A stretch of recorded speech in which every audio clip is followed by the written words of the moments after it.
Nowadays, practically everyone who sees movies, science fiction movies, knows a little bit about the theory of relativity. They know, for example, that when you go through space very fast, then time begins to slow down. And they know that when you finally travel through space at the speed of light, supposedly time stops. And a lot of people even know that if you see a spaceship going through space fast, the spaceship seems to shrink. And finally, when the spaceship goes through space at the speed of light, the spaceship shrinks so much that it vanishes. But the thing that bothers a lot of people is they don't know why these things happen. And the explanation is usually something like this. Well, you assume that a thing can't go faster than the speed of light, and you assume that the world looks the same for everybody, and then these weird consequences of time going slow and such things follows as a logical necessity from that. And it's all derived by some mathematical process. But it still leaves people with an inquiring mind, with a curiosity about what really makes space shrink, what really makes time go slow. You might ask, what do these people really want? What do they want for an explanation of the reason? What people really want is a little myth or a little story. Now, you might think myths and stories are not appropriate for physics, but in fact, myths and stories are used all over physics. Let me give you some examples of places in physics where myths and stories are used. How do people explain electrostatics? By a little sex myth that opposites attract and that likes repel. Isn't that the standard way for explaining electrostatics? How do people explain things like the second law of thermodynamics, that if you have two gases and they're put together, after a while the two gases get mixed up, or if you have a hot gas and a cold gas, after a while they get mixed up and you have a medium gas. They explain it by Murphy's Law, isn't that right? That if the darn thing, anything that can get mixed up will get mixed up, and therefore the gases get mixed up. And physicists are always explaining things like conservation of energy or conservation of momentum by the fact that God doesn't want to waste things. Forces are represented by arrows, but a force, of course, is not really an arrow. That's just a nice little image that you can put up in your mind, a nice little myth, as it were. Of course, not any myth will work. You can't use any myth you want. There's one thing that the myth has to have, and if you choose a myth, what follows from the myth has to actually be found in nature, and what's found in nature has to be explained by the myth. And if you get a good myth, the good myth will work for this. So what is really needed to make people understand about relativity is a good myth for special relativity. The question that perpetually plagues people with an inquiring mind who read and think about relativity is why it is that you can't go faster than the speed of light. What is it that doesn't allow you to go faster than the speed of light? And you can make up a little story or a little myth that will explain that, and also, in the process, explain all of special relativity. And the little story goes like this. The reason that you can't go faster than the speed of light is that you can't go slower than the speed of light. In fact, everything is always moving at the speed of light through space-time. You say, well, look, I'm sitting in a chair. If I'm sitting in a chair, then certainly I'm not going at the speed of light. Yes, you are. When you're sitting in a chair, you're going at the speed of light through time. Sounds awful strange, but I can make it sound less strange by drawing a diagram. And here, let me show you the first picture. Here is a diagram, and in this direction, we go through time. So that as a thing gets older, it just goes through time. And the object that I've drawn here, represented by this arrow, is just going through time. Notice it's not moving through space at all. Space is in this direction, but it doesn't move this way at all. It just goes through time. Now, let me draw another object that is actually moving through space a little bit. And I will represent that object by this arrow. Now let's look at what's happening here. This object is moving through space because it begins here at this part of space, and after a while, it's moved over this far in space. And it's also going through time too. But we've kept its speed constant, which means that this arrow is just as long as the other arrow was to begin with. And what's the consequence of that? Now, when it's going through space, it's less able to go through time, and notice that the amount of time that it's gone through is less than if the object was standing still. What happens as the object goes faster?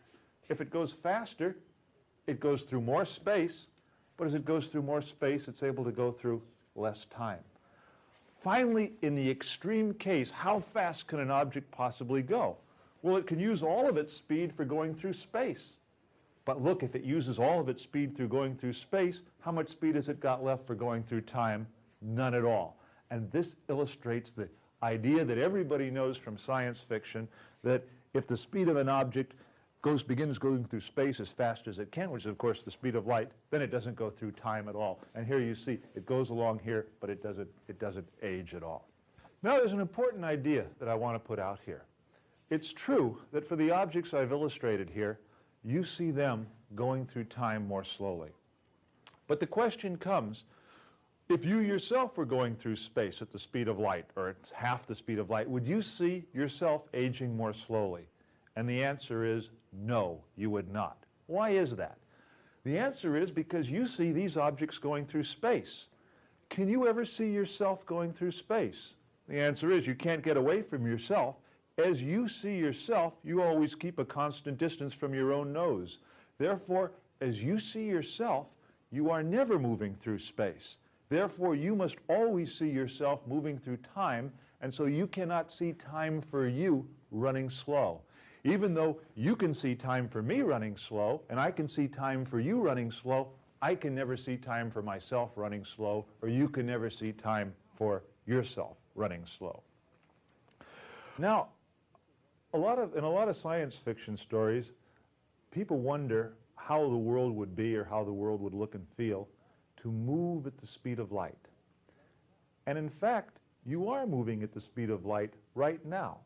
And if you want to know how it would feel, I can ask you, because right now you are moving at the speed of light. And it is that effect of moving at the speed of light that gives you the sensation of time. Finally, I'd like to show you something else. There are many ways to answer a question, and there is still another way to answer the question of why you can't go faster than the speed of light.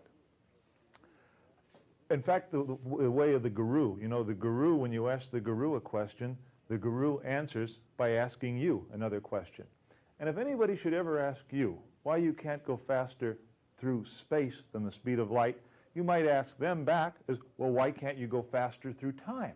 There are a lot of situations when you'd like to go through time faster, like, suppose you're being kept in jail and you know bail is coming, but you wish it would come faster. You're being kept after school and you know sooner or later you're going to get out, but you wish time would go by faster. If anyone could ever invent a way to go through time faster, they would automatically invent a way to go through space faster. And let me show you with this diagram. What would it mean to go through time faster? Well, this person's going through time at a certain speed represented by the length of that arrow. And if you could go through time faster, that would mean you'd go like this. Instead of going from here to here, you'd go from here up to here. Well, if you could increase the length of this arrow, you could also go this way faster. And you'd go this way faster. And eventually go this way faster. And finally, you could go through space faster. So if anybody ever invents a way to go through time faster, they'll automatically invent a way to go through space faster. And conversely, if anybody ever discovered a way to go through space faster than the speed of light, they would also have invented a way to go through time faster. But to date, nobody's invented a way to do either one. Now, I'm going to show you a simple use that this way of thinking about the world has. I think that everybody by this time has heard of the so-called twins paradox in relativity. The story is that there are two identical twins, of course they're both the same age, and one twin stays at home, does nothing. The other twin gets in a spaceship and zooms out into space, and after a few years zooms back again, traveling very close to the speed of light, and lo and behold, the twin that returns back home turns out to be younger than the twin who has stayed at home doing nothing. And it seems really weird. How are you to picture a situation like that? And I'd like to show you an easy way that you can picture that situation, which makes it all kind of clear. Here on the second diagram, I have that situation. And first, this line corresponds to the twin that is staying at home. And each little arrow corresponds to a year. And that's 1 year, 2 years, 3 years, 4 years, 5 years, 6, 7, 8. After 8 years, the twin has gone through this much time and is up here. This is the twin that stayed at home. Now let's take the twin that went out into space in a spaceship. That's this twin here. 1 year, 2 year, 3, 4, 5, 6, 7, 8 years. Notice that each of these arrows for the traveling twin, each year, it's just as long as this twin. So this twin's speed through space-time is just as much as the stay-at-home twin. The only thing is that the twin that's going out, this twin is traveling. See, they start out together, but this twin goes out into space, then stands still, and finally comes back, and finally he's back home again. But lo and behold, after we've watched 8 years go by, how much has the traveling twin gone through time? Not as much as the twin that stays home. What does it mean that this twin who went out in space is falling behind here? What does this mean that this twin has fallen behind?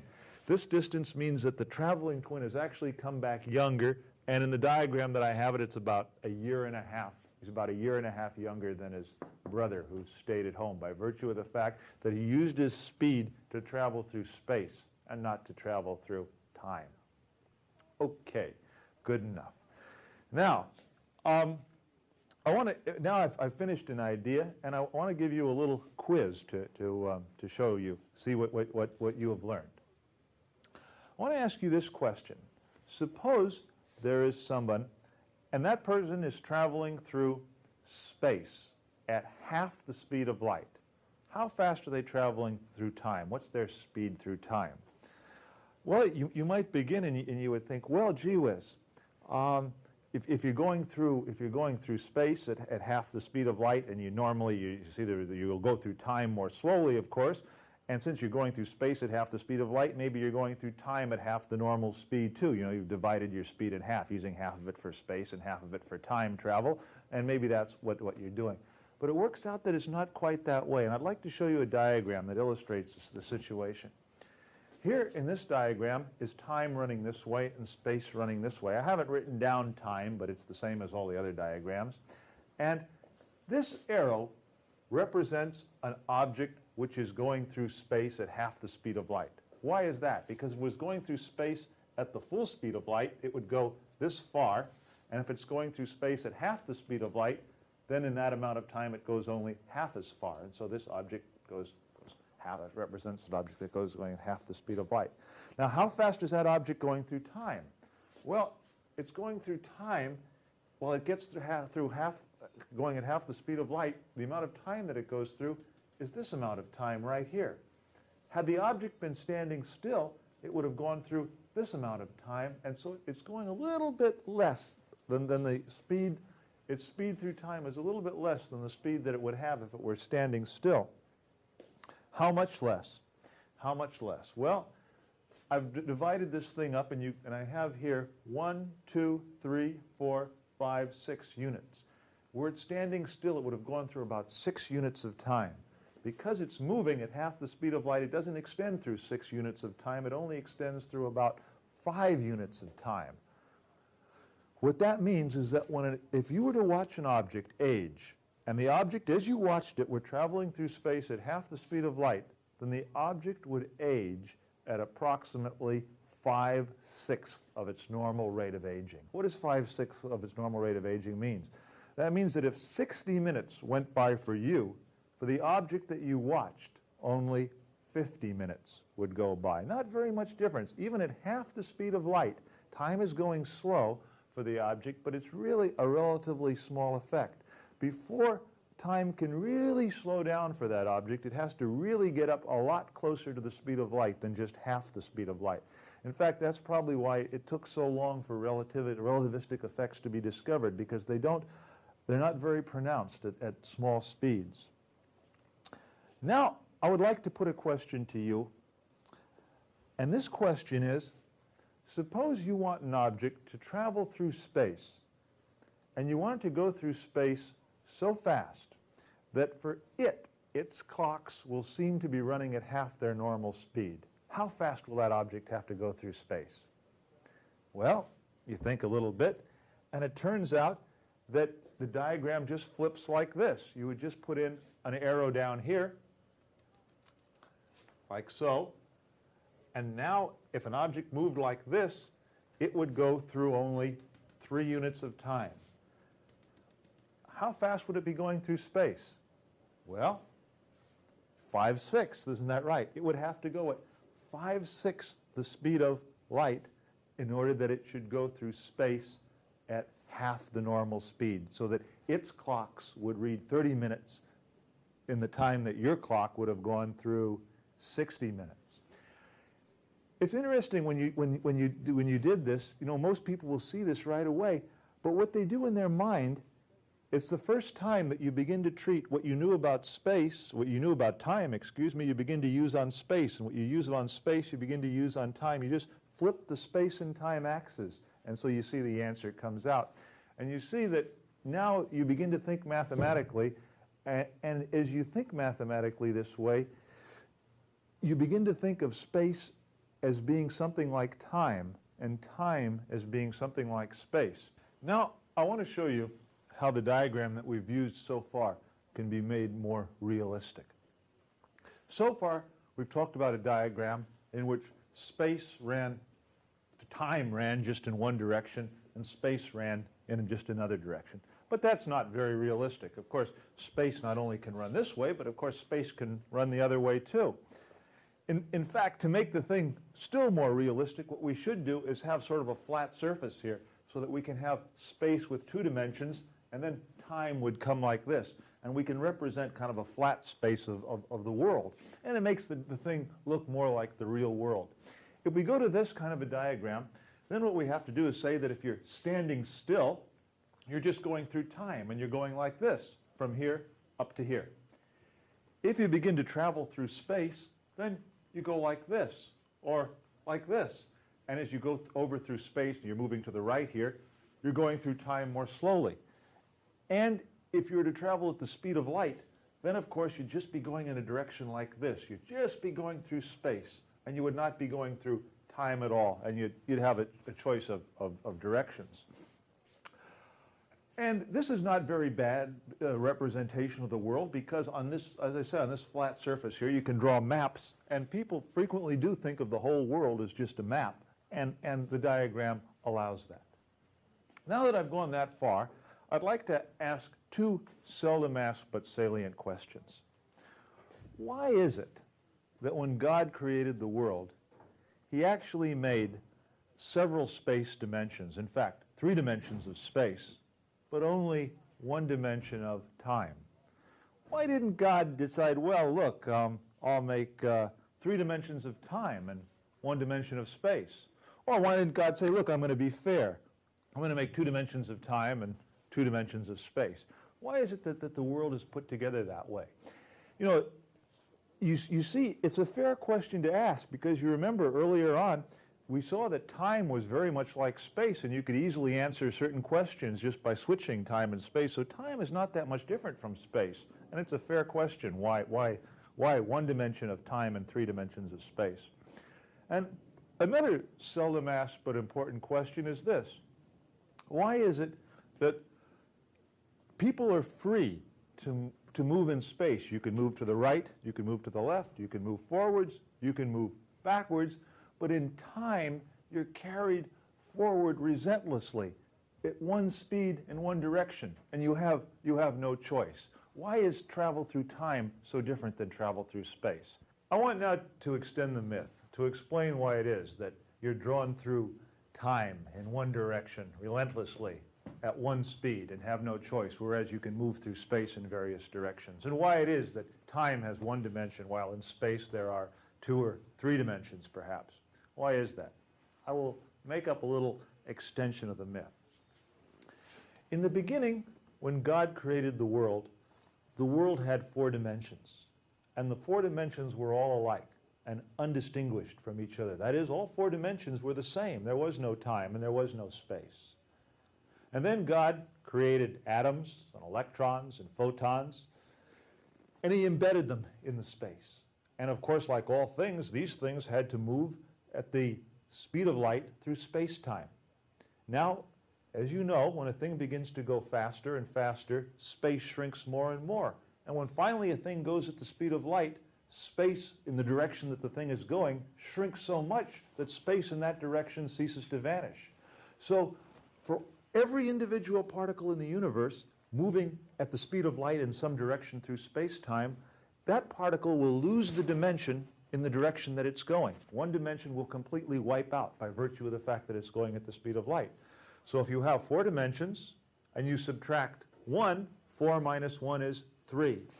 And for each particle, as it sees the world, the only dimensions that are left are those 3 dimensions that are perpendicular to the direction that it's going through space-time.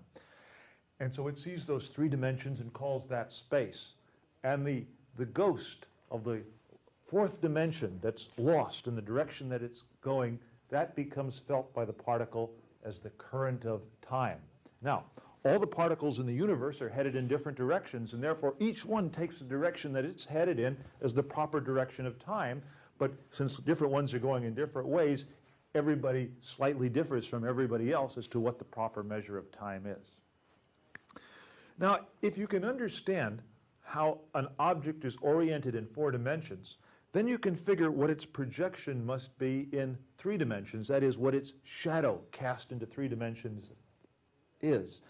And we can understand the way objects appear in space as just the shadow of a 4-dimensional object. If we know how to carry out the shadow casting process, we can figure out how objects appear in the world.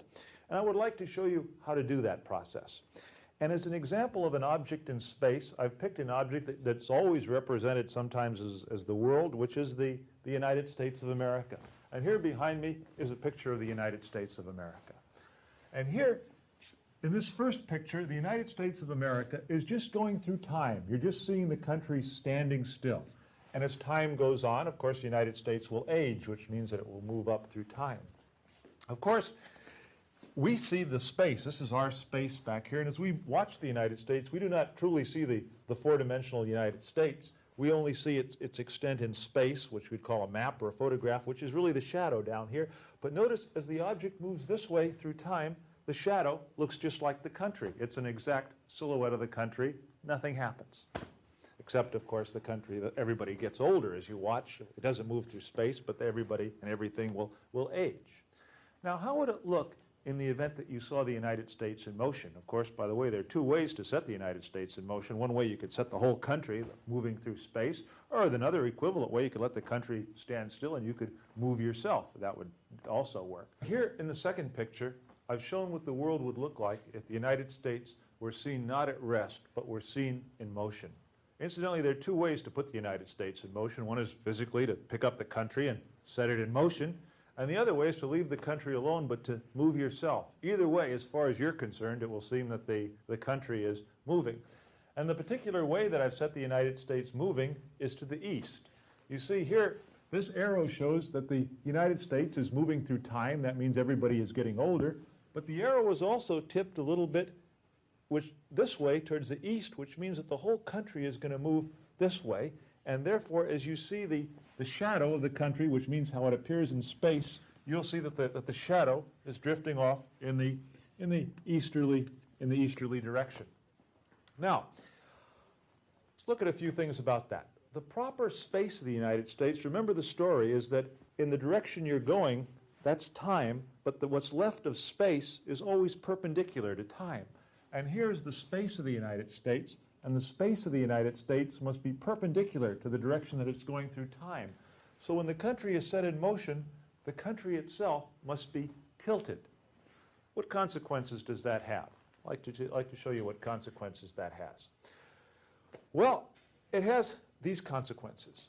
Here, when the United States was standing still, if you were to look down at the country, and there was to be a person talking to a person in New York, and they were to be on a telephone, you would see that the person in San Francisco and the person in New York were having a telephone conversation, and you would see them both at exactly the same time.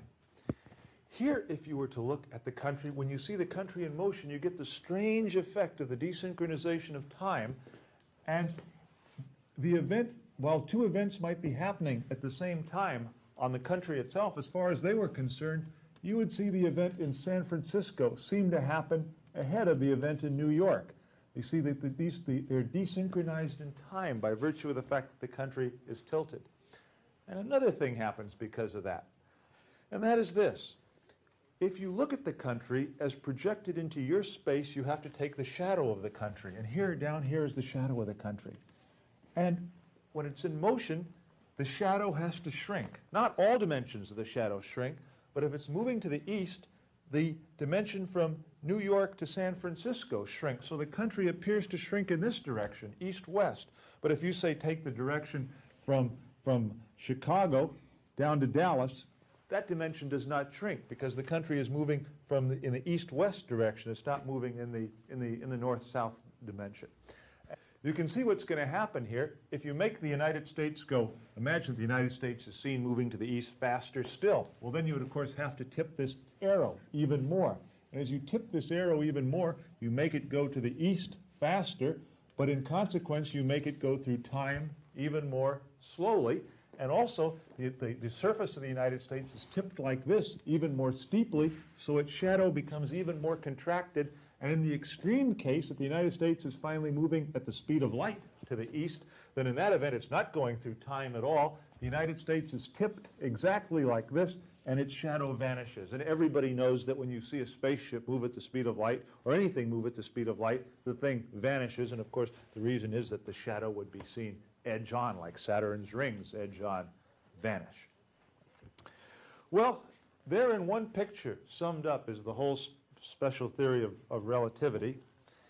And I'd now like to come back to kind of a philosophical question, to ask you, is this myth that I've given you real? Is it really true that an object is always moving through space-time at the speed of light? And is that really true? You know, 500 years ago, a similar question was put to Nicholas Copernicus. They asked Nicholas Copernicus, they said, is the Earth really, truly moving through space the way you say it is? And either Nicholas Copernicus or one of his assistants came up with this answer. He said, you know, it is ridiculous to believe that the massive Earth could really be moving through space. And that moving perpetually, never slowing down.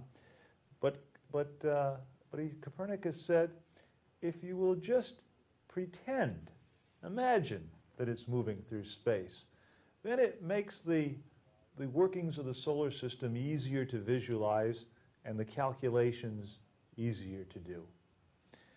And I think that Copernicus's 500-year-old answer will also suffice for the myth for relativity. Thank you for joining us for this 5th lecture on relativity visualized, and I hope you'll join us for the next talk in which we'll take up the subject of curved space. Thank you.